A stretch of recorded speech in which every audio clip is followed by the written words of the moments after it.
Chap.2 The Pool of Tears. "Curiouser and curiouser," cried Alice. She was so much surprised that for the moment she quite forgot how to speak good English. "Now I am opening out like the largest telescope that ever was. Goodbye, feet." For when she looked down at her feet, they seemed to be almost out of sight. They were getting so far off. "Oh, my poor little feet! I wonder who will put on your shoes and stockings for now, dears. I'm sure I shan't be able. I shall be a great deal too far off to trouble myself about you. You must manage the best way you can. But I must be kind to them," thought Alice, "or perhaps they won't walk the way I want to go. Let me see. I'll give them new pair of boots every Christmas." And she went on planning to herself how she would manage it. "They must go by carrier," she thought. "And how funny it'll seem sending presents to one's own feet, and how odd the direction will look. Alice's right foot, Esquire. Heart thrug, near the fender, with Alice's love. Oh dear, what nonsense I'm talking." Just then her head struck against the roof of the hall. In fact, she was now more than 9 feet high, and she at once took up the little golden key and hurried off to the garden door. Poor Alice! It was as much as she could do, lying on one side, to look through into the garden with one eye. But to get through was more hopeless than ever. She sat down and began to cry again. "You ought to be ashamed of yourself," said Alice. "A great girl like you," she might well say this, "to go on crying in this way. Stop this moment, I tell you." But she went on all the same, shedding gallons of tears until there was a large pool all around her, about 4 inches deep, with reaching half down the hall. After a time she heard a little pattering of feet in the distance, and she hastily dried her eyes to see what was coming. It was the White Rabbit returning, splendidly dressed, with a pair of white kid gloves in one hand and a large fan in the other. He came trotting along in a great hurry, muttering to himself as he came, "Oh, the Duchess, the Duchess! Oh, won't she be savage if I've kept her waiting?" Alice felt so desperate that she was ready to ask help of anyone.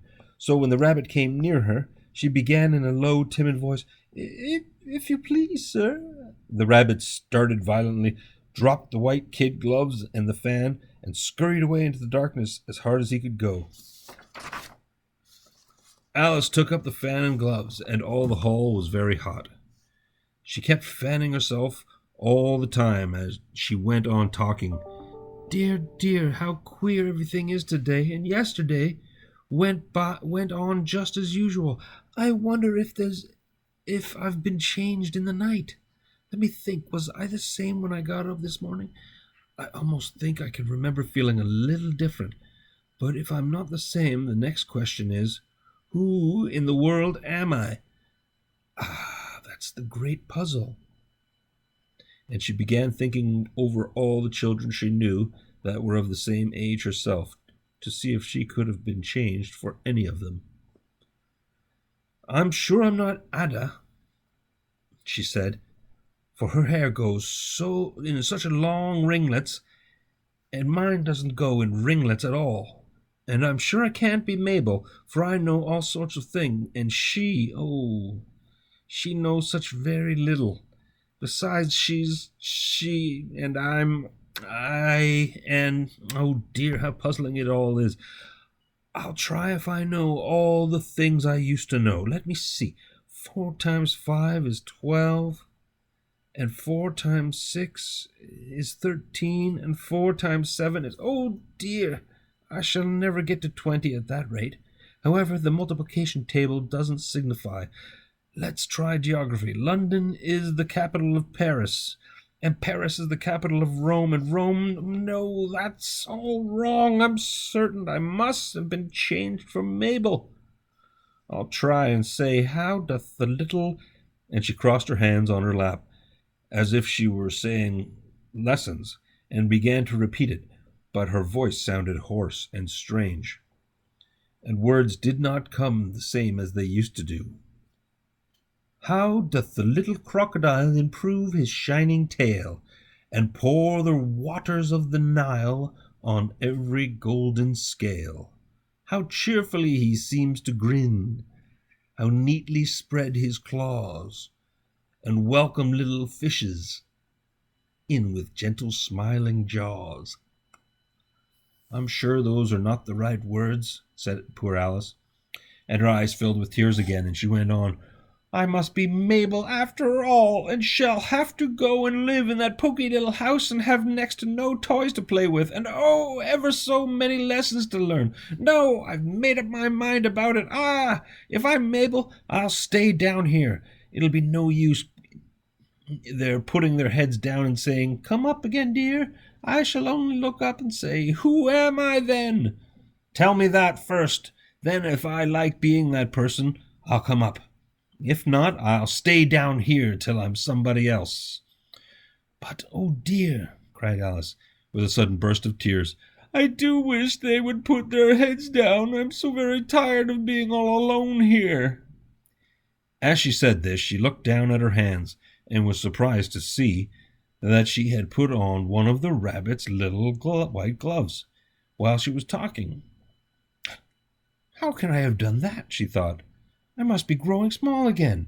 She got up and went to the table to measure herself by it, and found that as nearly as she could guess, she was now about 2 feet high, and was going on shrinking rapidly.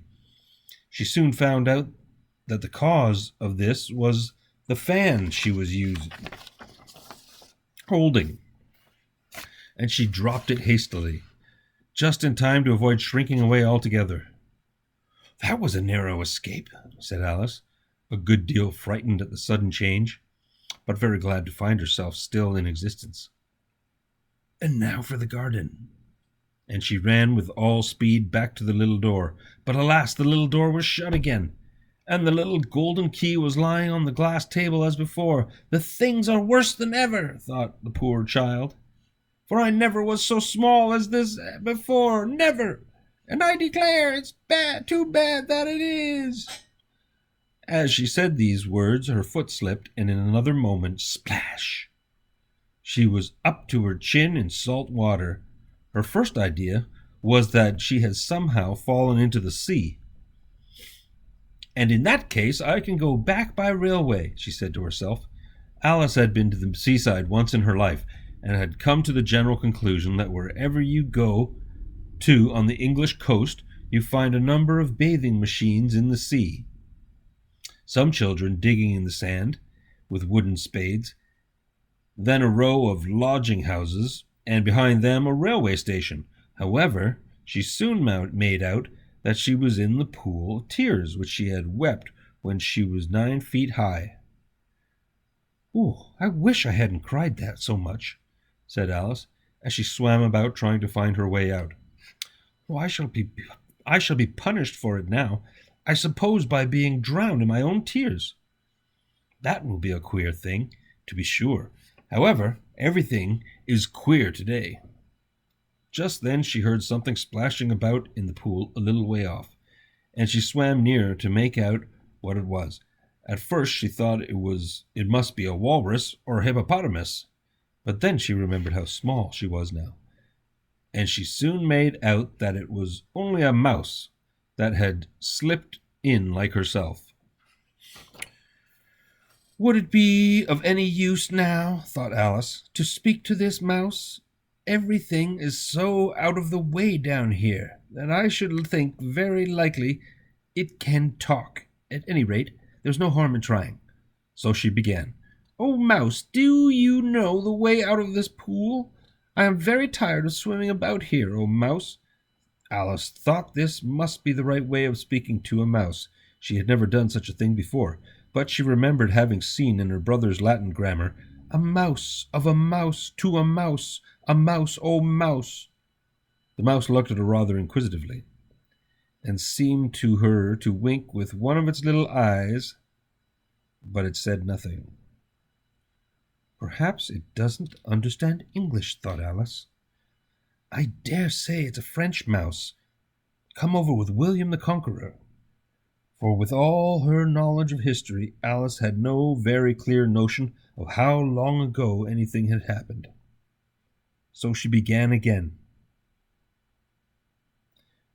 Où est ma chatte? Which was the first sentence in her French lesson book. The mouse gave a sudden leap out of the water and seemed to quiver all over with fright.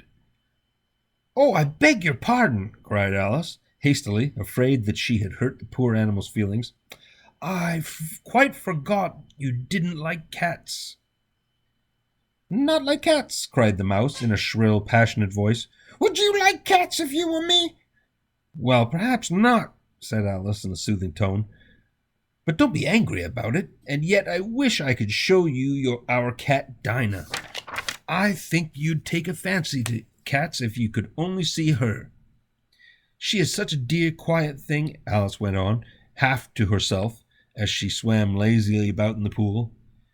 "As she sits purring so nicely by the fire, licking her paws and washing her face. And she is such a nice, soft thing to nurse. And she's such a capital one for catching mice. Oh, I beg your pardon," cried Alice again, for this time the mouse was bristling all over, and she felt certain it must be really offended. "We won't talk about her any more if you'd rather not." "We indeed," cried the mouse, who was trembling down to the end of its tail. "As if I would talk on such a subject! Our family always hated cats. Nasty, low, vulgar things. Don't let me hear the name again." "I won't indeed," said Alice, in a great hurry to change the subject of conversation. Are you fond of dogs?" The mouse did not answer, so Alice went on eagerly. "There is such a nice little dog near our house. I should like to show you, a little bright-eyed terrier, you know, with, oh, such long curly brown hair. And it'll fetch things when you throw them, and it'll sit up and beg for its dinner and all sorts of things. I can't remember half of them. And it belongs to a farmer, and and he says it's so useful it's worth £100. He says it kills all the rats. And oh dear," cried Alice in a sorrowful tone, "I'm afraid I've offended it again." The mouse was swimming away from her as hard as it could go, and making quite a commotion in the pool as it went. So she called softly after it, "Mouse dear, do come back again, and we won't talk about cats or dogs either, if you don't like them." When the mouse heard this, it turned round and swam slowly back to her. Its face was quite pale with passion, Alice thought, and it said in a low, trembling voice, "Let us get to the shore, and then I'll tell you my history, and you'll understand why it is I hate cats and dogs." It was high time to go, for the pool was getting quite crowded with the birds and animals that had fallen into it. There were a duck and a dodo, a lory and an eaglet, and several other curious creatures. Alice led the way, and the whole party swam to the shore.